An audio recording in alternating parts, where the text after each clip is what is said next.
Hey everyone! Welcome back to another episode of Hustle and Motivate.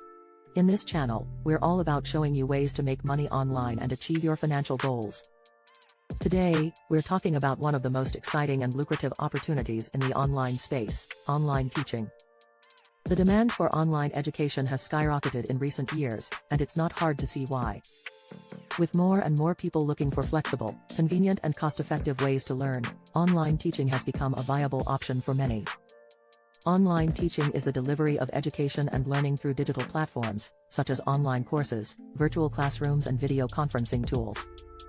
It's a great way for teachers to reach a wider audience, while also giving students the opportunity to learn at their own pace, from the comfort of their own homes. And the earning potential is just amazing.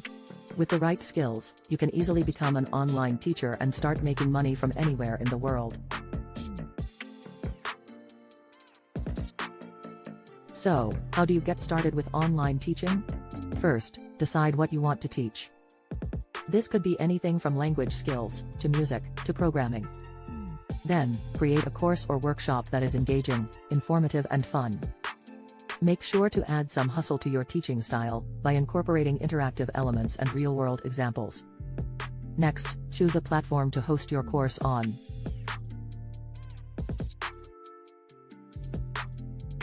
There are many great options out there, such as Udemy, Coursera, and Teachable. Just make sure to pick one that fits your needs and budget. Finally, market your course and start teaching. You can use social media, email marketing and other marketing strategies to reach your target audience. And don't forget to keep learning and improving your skills, to keep your students engaged and motivated. And that's it for today's episode of Hustle and Motivate. I hope you found this information useful and I encourage you to give online teaching a try. Don't forget to like, subscribe and share this video for more amazing content from Hustle and Motivate. And as always, stay motivated and keep hustling. I'll see you next time.